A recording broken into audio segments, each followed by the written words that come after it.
Hi everyone, it's Darlene. I have some Christmas tags for you today.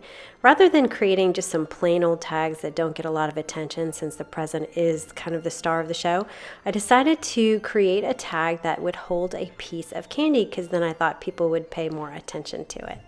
One of my main criteria for Christmas tags is something that's really easy to make, and these are super simple to make. I made the box using the envelope punch board and a piece of two-sided paper that is 4.5 by 4.5 inches. So what I'm going to do is measure 2 inches to the left. So I'm looking at that ruler on the top left, and I'm going to punch, and then I'm going to score. So I'm only going to look at the measurements for the first 2 steps. So this is step 1. Now I'm going to move this over to 2 3/8. Again, punch first, and then I'm going to score on that diagonal. And then this is the last time I'm going to look at the ruler. So from now on, I'm just going to be using the punch and the scoring with no ruler.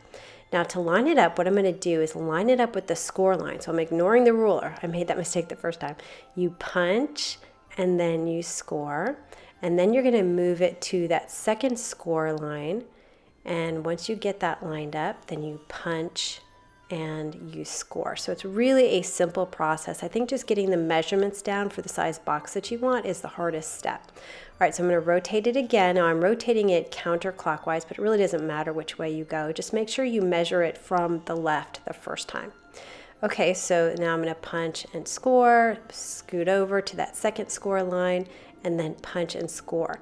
Now I've done it 3 times. I'm not going to score on the 4th time. So I'm going to put my scoring tool away here, and I'm just going to line up the score line, punch, line up the score line, and punch. And that's because we want the box to be open. So this is what the paper's going to look like.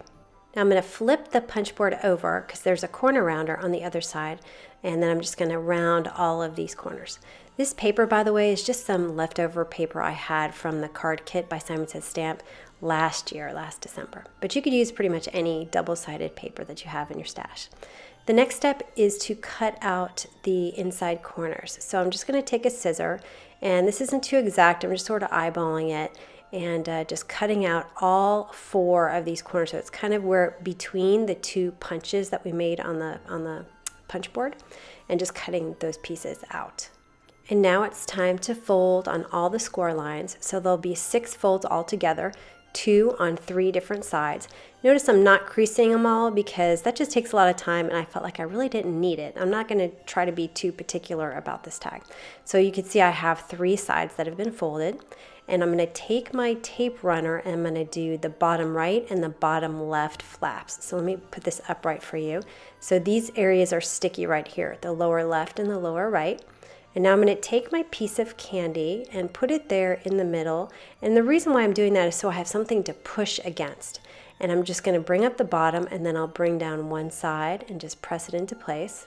And then I'll flip it over and press the other side down into place. And you're just going to make sure that the sides of the box are perpendicular to the table. And that's what I'm looking at right now.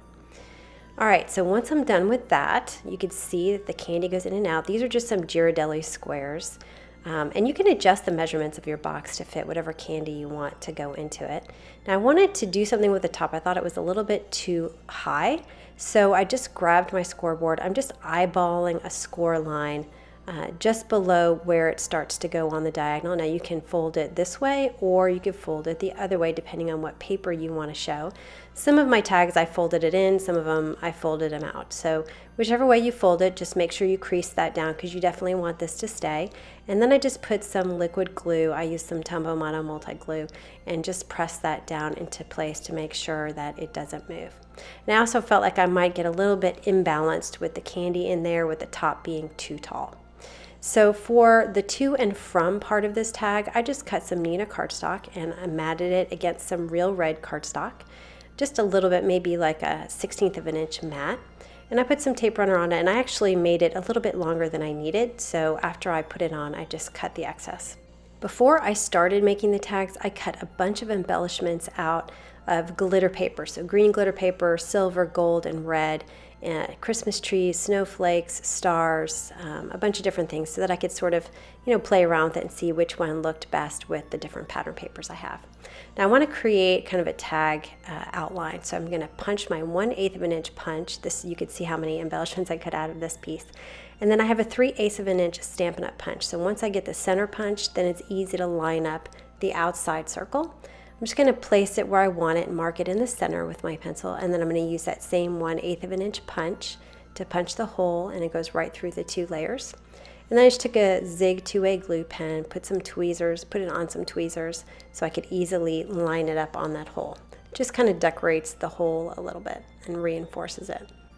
I have some Doodlebug twine. This is some Christmas twine, and it's several years old. I'm not sure they sell it anymore, but they have green and red and a green and red combination. So I'm going to use this thread. I'm going to cut it to about 8 to 10 inches long, and then I'm going to fold it. And I'm going to take the middle part that has the little loop, and I'm going to thread it through my hole. If you really squeeze it tight, it should go right through. You could use any twine for this, obviously, and you can also use some silver thread or gold thread. I use that on some of the other ones.